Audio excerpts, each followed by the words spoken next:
आज में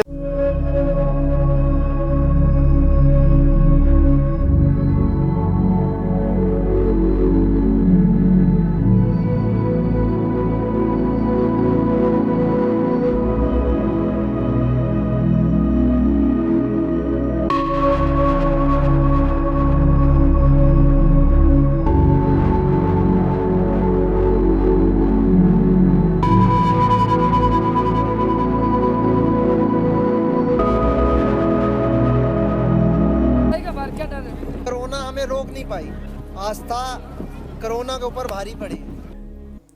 नाज़रीन, मैं आपको चंद लम्हों के लिए 1.5 सदी पीछे ले जाता हूँ। जब 19वीं सदी शुरू हुई तो दुनिया में इंसानों के अपने पैदा करदा मसाइल ने जन्म लिया। जंग अज़ीम अव्वल, जंग अज़ीम दोम, इन दोनों जंगों में कोई अल्लाह की तरफ से अज़ाब नहीं था। इंसान एक दूसरे को खुद मार रहे थे। फिर फ्लू फैला, लाखों करोड़ों लोग उसमें मर गए।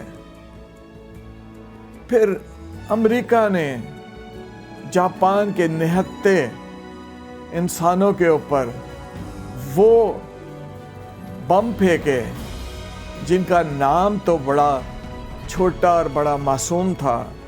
एक था लिटिल बॉय और दूसरा था फैट मैन, लेकिन उन्होंने जो तबाही मचाई, अल्लाह अकबर। यही नहीं, यहीं पर इंसान नहीं रुके।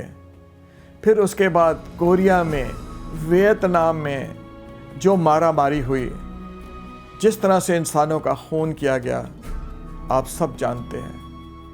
फिर 20वीं सदी शुरू हो गई।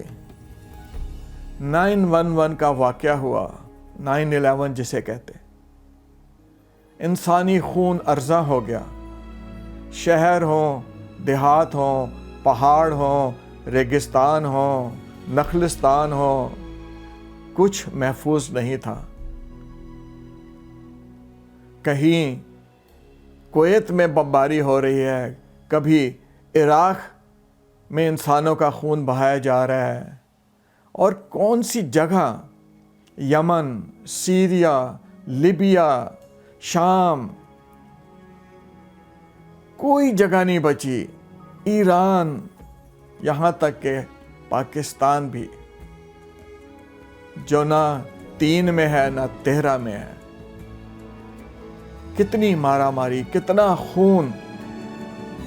फिलिस्तीन के अवाम पैदा होके बूढ़ी हो गई। इंसानों का अपना पैदा करदा अजाब आज भी उन पर मुसल्लत है।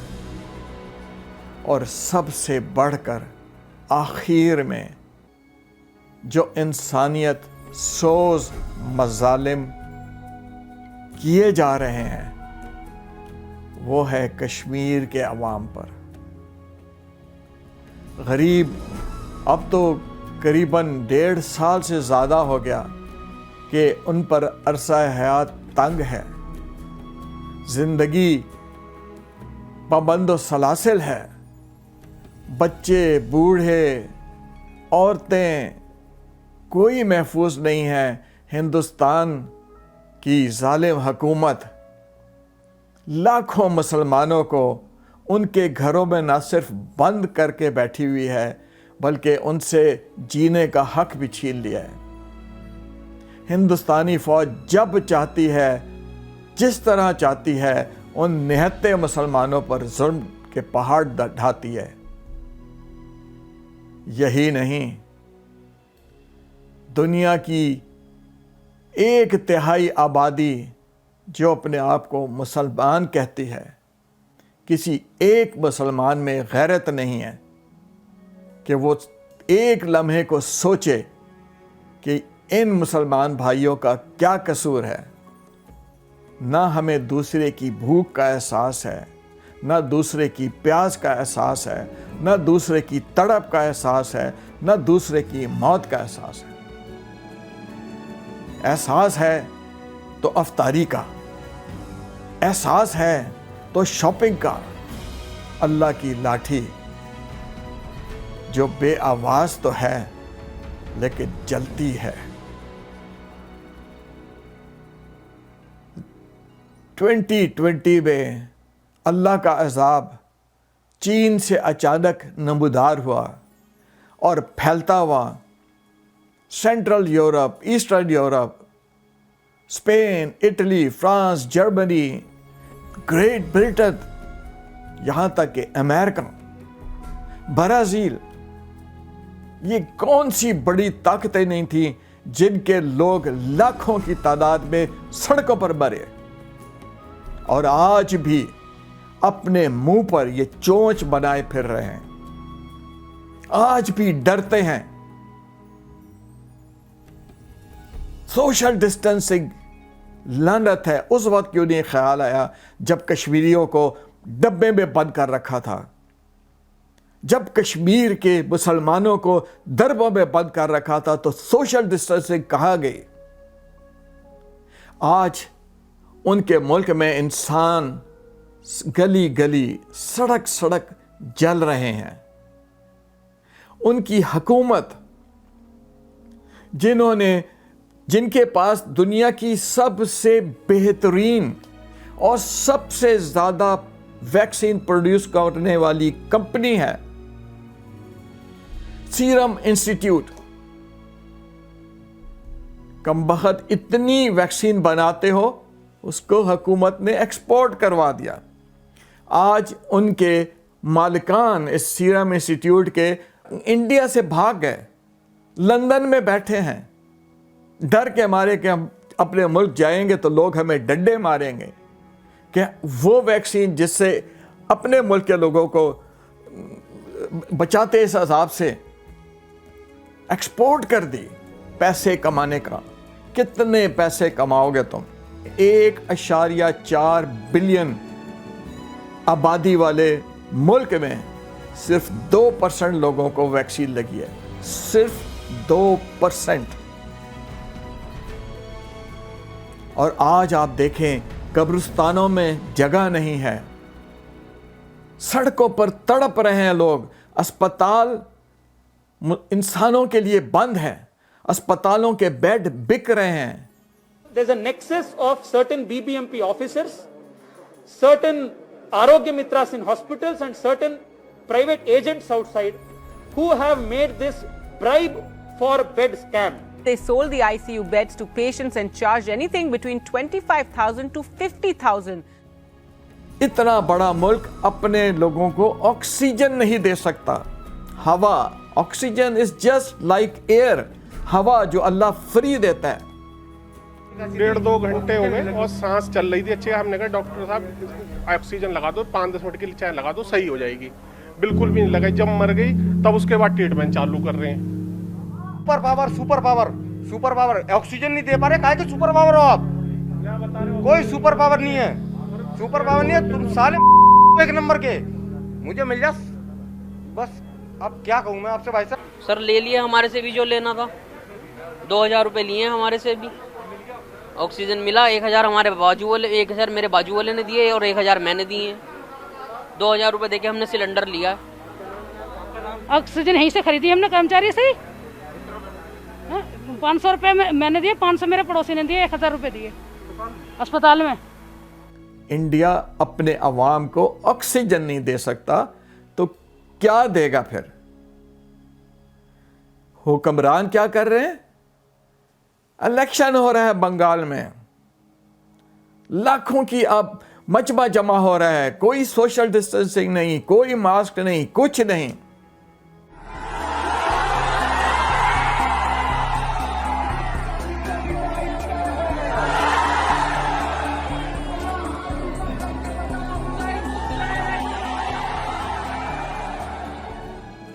मोदी भाई का जलसा है, मारा मारी है, सुपर स्प्रेडर बन गए उनके ये मजहबी त्यौहार। होली के नाम पर लाखों लाखों लोग इस अजाब का शिकार हो गए हैं।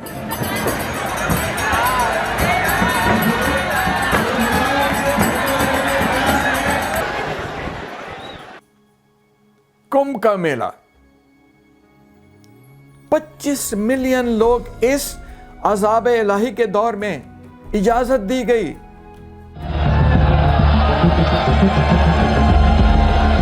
डर तो है कोरोना का, लेकिन आस्था पूरी है। लोगों को ऑक्सीजन नहीं मिल रही है, वैक्सीन तो दूर की बात है। एक बेड लेने के लिए लाख 1.5 लाख, जैसा बंदा फंस जाए उसको पकड़ लो। फिर जब वो बंदा अस्पताल में आता है तो फिर डॉक्टर्स को बताता है कि भाई ऑक्सीजन नहीं है, तो आप ऑक्सीजन नहीं कर। अब वो गरीब जो आखिरी सांसें ले रहा है, उसके लवाहिकीन भागे दौड़े बाहर निकलते हैं तो बाहर दलाल कहता है ये लीजिए साहब ऑक्सीजन, इसके इतने पैसे हैं। वो बेचारा ऑक्सीजन लेके आता है तो डॉक्टर साहब कहते हैं भाई ये दवाई चाहिए, दवाई भी नहीं है। वो बेचारे भागे भागे बाहर जाते हैं, दलाल से दवाई लेके आ जाते हैं, और जब तक दवाई आती है उस गरीब का काम हो चुका होता है। फिर उसकी लाश शमशाम घाट पहुंचाने के लिए, यानी जलाने के लिए एम्बुलेंस नहीं है। ये मैं वो बातें बता रहा हूं जो सच है, जो सारा दिन इंडियन मीडिया खुद दिखा रहा है। एक एम्बुलेंस बगैर ऑक्सीजन वाली, यानी मुर्दे को ले जाने के लिए तो ऑक्सीजन नहीं चाहिए, वो 35,000 में अस्पताल से बाहर सड़क तक, जहां उस बेचारे की लाश को फेंक दिया जाता है। ये अल्लाह के बंदे हैं, भले उनका मजहब कुछ भी हो, इंसान हैं, अल्लाह के प्यारे बंदे हैं।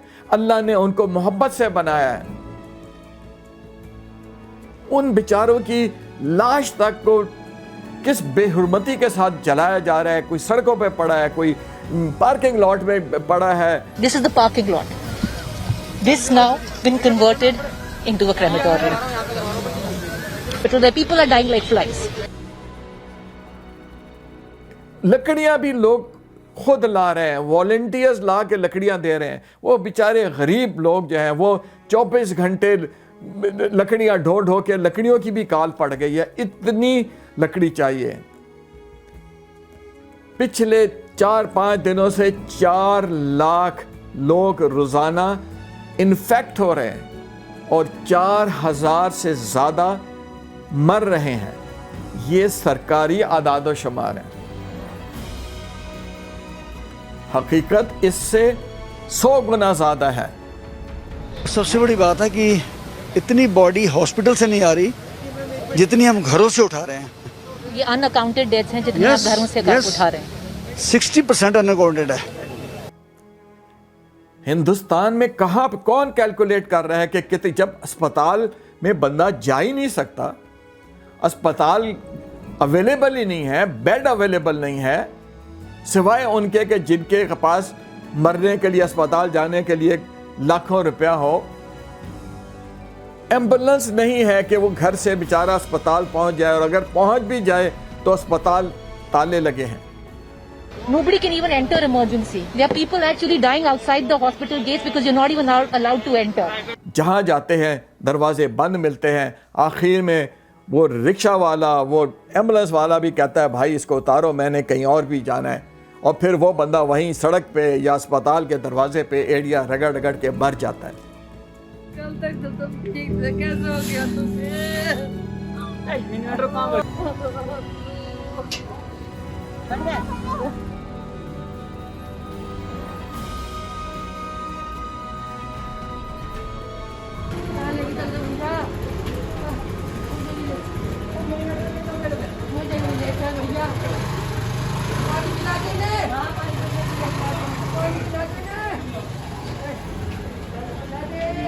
Around 50 calls every day. Somebody is asking for beds, somebody is asking for cylinders, somebody is asking for drugs. We don't have anything.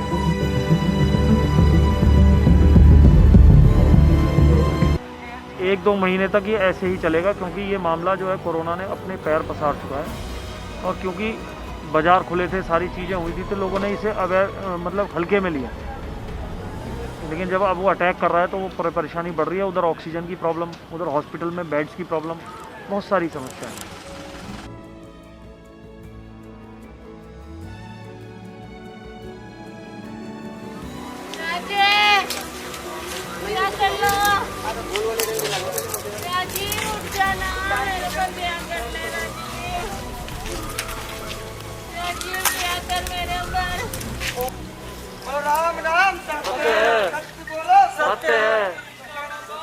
कि ये दिखावे के लिए नहीं बनी, ये एक्चुअल पोजीशन है, ये देख लीजिए।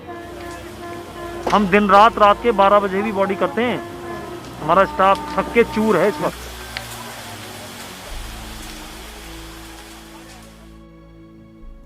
खुदा के लिए जाग जाओ प्लीज। अब भी नहीं जागोगे तो फिर कब जागोगे? ये कोरोना कहां से निकला, क्यों निकला, क्यों इतने लोग मर रहे हैं, क्यों 1.5 साल हो गया है, आज भी दुनिया वहीं की वहीं खड़ी है। गरीब भूख से मर रहे हैं। और अभी तो इस कहानी का एपिसोड चैप्टर 1 है। अल्लाह जाने इसके कितने चैप्टर हैं जब इसका इख्तिताम होगा। अपने इर्द गिर्द देखे कि कोई भूखा है तो उसको रोटी दे दो, कोई गरीब है उसको कपड़े दिला दो, किसी के बच्चों के पास खिलौने नहीं है उनको दिला दो। नहमदु व नसल्ली अला रसूलिल करीम, अम्मा बाद। अल्लाह ताला हम सबको अपनी हिफाजत में रखे, हम सबको शैतान मुर्दिद के फितरे और शर से बचाए। अल्लाह ताला हम सब के लिए आने वाली ईद इस अज़ाब से छुटकारे का वसीला बन जाए। अल्लाह ताला इस आने वाली ईद पर हमारी गलतियाँ, कोताहियाँ, जुल्म, बर्बरियत को माफ़ फरमा दे। आमीन या रब्बल आलमीन।